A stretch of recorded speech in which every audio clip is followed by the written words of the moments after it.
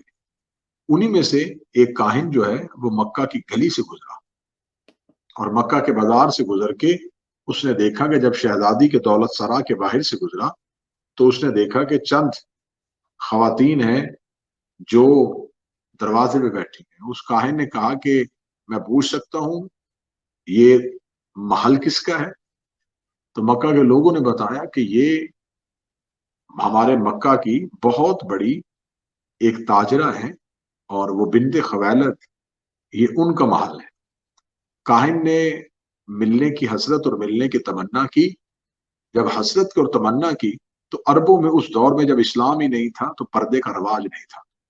جب کاہن نے ملنے کی حسرت کی، بی بی تک پیغام پہنچایا گیا تو شہزادی نے حجرہ کے باہر پردے کا اہتمام کیا. جب پردے کا اہتمام ہوا تو اس کاہن کو جب پردے کے باہر لا کے بٹھایا گیا تو اس نے کنیزوں سے پوچھا کہ یہ پردہ درمیان میں کیوں لٹکایا گیا؟ تو کنیزوں نے کہا کہ ہماری مالکن، ہماری شہزادی جب بھی کسی سے گفتگو کرتی ہے تو وہ پردہ کے اندر بیٹھ کے کرتی ہے. جو ہی یہ لفظ اس کاہن نے سنے تو وہ اپنی جگہ سے اٹھ کے کھڑا ہو گیا. اٹھ کے کھڑے ہو کے اس نے کہا کہ میں نے مکہ نہیں پورا عرب دیکھا ہے، عربوں میں کسی عورت کے ہاں بھی یہ رواج نہیں ہے، اور یہ پردہ اگر یہ بی بی کر رہی ہے تو یقیناً میں اپنی صحیح جگہ پہ پہنچ جاؤں. اب یہ بات اس انداز میں سنیے گا کہ اس دور میں پردے کا رواج نہیں تھا. ابھی اسلام میں حکم نہیں آیا تھا. ابھی قرآن میں سورہ تحریم نازل نہیں ہوئی تھی. ابھی خدا نے قرآن میں نہیں کہا تھا کہ نبی کی بیویوں اپنے گھروں کے اندر رہو. ابھی خدا نے قرآن میں واضح حکم نہیں دیا تھا کہ اے مومنہ عورتوں اپنے آپ کو ڈھانپ کے رکھو. ابھی قرآن نے واضح حکم نہیں دیا تھا کہ اے نبی کی بیویوں بغیر اجازت کے گھر سے باہر نہ جاؤ. ابھی قرآن نے حکم نہیں دیا تھا کہ اے نبی کی بیویوں غیر سے گفتگو میں اجتناب کرو. یعنی کہ ابھی خدا کا حکم نہیں آیا تھا. تو اب مجھے یہاں جملہ کہنے کی اجازت دیجیے، جو حکم خدا کے بعد گھر میں پردہ کرے وہ امت کی ماں ہوتی ہے، اور جو قرآن آنے سے پہلے لوگوں کو پردے کا رواج سکھائے وہ امامت کی ماں ہوتی ہے. کیا بات ہے، جیو قبلہ، بے شک، بہت خوب. تو اس کاہن نے جو ہی اس پردے کا اہتمام دیکھا تو شہزادی پردے کے اندر بیٹھی اور اس سے ملنے کی وجہ پوچھی تو اس نے کہا کہ میں آسمانی صحائف کا جاننے والا ہوں، ستاروں کی چال دیکھتا ہوں. یقیناً میں آپ کے محل کے دروازے سے گزرتے ہوئے میں نے محسوس کیا تو میں نے آپ کے ملنے کی تمنا کی، اور میں باخدا یہ کہہ سکتا ہوں کہ خدا آپ کے ذریعے مکہ کو عزت دینے والا ہے، اور خدا آپ ہی کے ذریعے مکہ کو ایک بہت بڑی برتری سے نوازنے والا ہے. کنیزوں نے یہ بات سن لی. شہزادی کے لیے تو یہ بات بالکل نئی نہیں تھی، شہزادی کے لیے تو یہ لفظ کوئی نیا نہیں تھا. اب یہ بات عربوں میں عام ہو گئی کہ کاہن نے یہ خبر دی ہے کہ اس شہزادی کو کوئی مقام ملنے والا ہے. اب بی بی خدیجہ کو دولت مند بھی تھی، صاحب ثروت بھی تھی، صاحب حیثیت بھی تھی، اور اس کے بعد کاہن کی اس خبر دینے کے بعد عرب کے اہم قبیلوں نے بی بی سے خواستگاری کی اور رشتوں کا پیغام بھیجا. جب رشتوں کا پیغام بھیجا تو شہزادی کیونکہ خود ہی اپنے گھر میں صاحب فیصلہ تھی، تو جب شہزادی تک پیغام پہنچے تو یقین کیجئے کہ کتابیں کہتی ہیں کہ شہزادی ہمیشہ یہ کہا کرتی تھی کہ میرے پاس میری شادی کا اختیار نہیں، مجھے انتظار ہے اس امر کا جو خدا ظاہر کرنے والا ہے. کیا بات ہے، جیو قبلہ، بہت خوب، ماشاءاللہ. اب عربوں کے یہاں یہ بات بالکل نئی تھی. اور دوسری بات میں یہاں اپنے سننے والے سامعین کے اذہان میں ضرور اس بات کی دلیل دوں کہ کچھ بدبخت مورخین نے شہزادی کی عزت کو کم کرنے کے لیے شہزادی کی عمر مبارک کو زیادہ لکھا کہ بی بی کی عمر مبارک جو تھی وہ 40 سال تھی اور رسول کی عمر مبارک شادی کے وقت 25 سال تھی. جبکہ طبقات ابن سعد، میں کتاب کا حوالہ دے رہا ہوں، اس لیے حوالہ دے رہا ہوں یہ مجلس ریکارڈ میں محفوظ رہتی ہے، اور جب یہ محفوظ رہتی ہے تو پھر اس مجلس کو بارہا دیکھا اور سنا جائے. طبقات ابن سعد صاحب طبقات نے لکھا ہے یہ اہل سنت کی کتاب کا میں نے حوالہ دیا ہے اور معتبر تاریخ کی یہ کتاب ہے کہ شہزادی کی عمر بوقت عقد رسول 28 سال تھی. رسول میں اور شہزادی کی ظاہری عمر میں صرف 3 سال کا فرق تھا. دوسری بات جو شہزادی پہ ایک الزام لگایا جاتا ہے وہ الزام یہ لگایا جاتا ہے کہ معاذ اللہ ثم معاذ اللہ یہ شہزادی بیوہ تھی. ان کا پہلے عقد ہو چکا تھا اور بعد میں پھر دوبارہ نکاح جو ہے وہ رسالت باب سے ہوا. تو یہاں میں یہ سوال کرنا چاہوں گا کہ اگر بی بی کا عقد پہلے ہوا تھا تو جو تاریخ نے ہمیں لکھا ہے کہ بہت سے اہم قبیلے کے افراد نے بی بی کو شادی کا پیغام بھیجا تو شہزادی نے اس شادی کے پیغام کو وصول کرنے سے جو انکار کیا تو ان روایات میں ہمیں وہ روایت کیوں نہیں ملی کہ کوئی ایسا پیغام بھی آیا تھا جسے شادی کے لیے بی بی نے قبول کر لیا تھا. تو ہمیں ڈھونڈنے سے بھی کوئی روایت ایسی نہیں ملی کہ شہزادی نے کسی پیغام کو قبول کر لیا ہو. شہزادی ہر پیغام کو ٹھکراتی رہی بالآخر یہ ہوا کہ شہزادی کے سامان تجارت کے لیے جو اونٹ جاتے تھے ان اونٹوں میں سے بہت سے اونٹوں سے مال چرا لیا جاتا تھا. جب بار بار اونٹوں سے مال چرایا جاتا تھا تو بی بی کے نوکروں نے آ کے کہا کہ شہزادی ہم مانتے ہیں ہم جانتے ہیں کہ اتنے مال کے چھن جانے سے یا اتنے مال کے چوری ہو جانے سے آپ کی حیثیت میں کوئی فرق تو نہیں پڑتا لیکن ہم آپ سے گزارش کرتے ہیں کہ آپ اس مال کے چھن جانے پر کوئی درخواست کریں. تو بی بی نے کہا کہ مجھے بتاؤ میں درخواست کس سے کروں. تو انہوں نے کہا کہ آپ رئیس مکہ سے کیجئے آپ متولی کعبہ سے کیجئے. بی بی نے کہا کہ کس سے؟ فرمایا کہ حضرت عمران حضرت ابو طالب جو خاندان بنو ہاشم کے سربراہ ہیں اور متولی کعبہ ہیں اور رئیس مکہ ہیں. شہزادی نے کہا کہ مجھ سے حضرت ابو طالب کی ملاقات کا انتظام کروایا جائے. ملاقات کا انتظام ہوا تو شہزادی ملکۃ العرب جب حضرت ابو طالب سے ملنے کے لیے گئی تو پہلی بار بی بی نے عرب میں یہ مزاج دیکھا کہ ادھر حیا کی ملکہ تھی تو ادھر شرافت کا پیکر تھا. ادھر مجسمہ حیا تھی تو ادھر مجسمہ شرافت تھا. بی بی نے پہلی بار عرب میں ایک ایسا برگزیدہ شخص دیکھا جو تبرکات انبیاء کو اٹھائے ہوئے اپنی نظروں کو جھکائے ہوئے شہزادی کے استقبال کے لیے اٹھ کے کھڑے ہوئے. حضرت عمران کا اٹھ کے کھڑے ہونا تھا. شہزادی نے اپنی گردن کو جھکایا اور جھکا کے کہا رئیس مکہ اے متولی کعبہ اے خاندان بنو ہاشم کے سربراہ میں آپ کی بارگاہ میں اپنی درخواست لے کے آئی ہوں لیکن درخواست لے کے آئی میں ہوں اور میں درخواست دہندہ ہوں لیکن میں نے یہ عجب منظر دیکھا ہے کہ آپ میرے احترام میں اٹھ کے کھڑے ہو گئے. اتنا کہنا تھا یا سرکار حضرت عمران نے کہا کہ باخدا ہمارے ہاں خاندانی شرافت کا تقاضا یہ ہے کہ ہم بیٹیوں کو عزت دینے والے لوگ ہیں اور آپ میرے دروازے پہ آئی ہیں.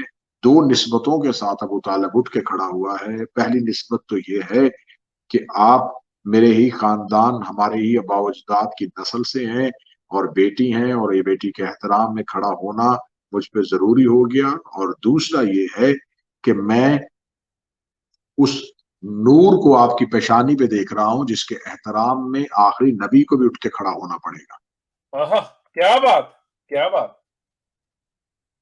بی بی خدیجہ نے اپنی درخواست کو پیش کیا. حضرت ابو طالب نے درخواست کو قبول کیا. درخواست کو قبول کرنے کے بعد جب خبر ہو گئی کہ حضرت ابو طالب تک پیغام پہنچ گیا حضرت ابو طالب تک بات پہنچ گئی ہے شہزادی کا تجارت کا قافلہ خیر و عافیت سے واپس پلٹا تو سرکار ختمی المرتبت سے جناب حضرت عمران نے کہا کیونکہ حضرت رسالت مآب کے والد محترم والد رہنمائے شریعت اور جنہوں نے اسلام کو تجارت کے اصول سکھائے تھے حضرت عبداللہ یہ بھی سامان تجارت کے لیے شام جایا کرتے تھے اور بی بی خدیجہ کا سامان تجارت بھی شام جاتا تھا. اور تاریخ میں یہ بات بھی میں واضح کروں کہ حضرت عبداللہ جو رسول کے والد تھے جو رسول کے بابا تھے ان کی رحلت جو ہے وہ بھی شام کے رستے میں ہوئی تھی. اور رسالت مآب بار بار حضرت ابو طالب سے یہ درخواست کر چکے تھے کہ چچا ابو طالب میں چاہتا ہوں کہ میں بھی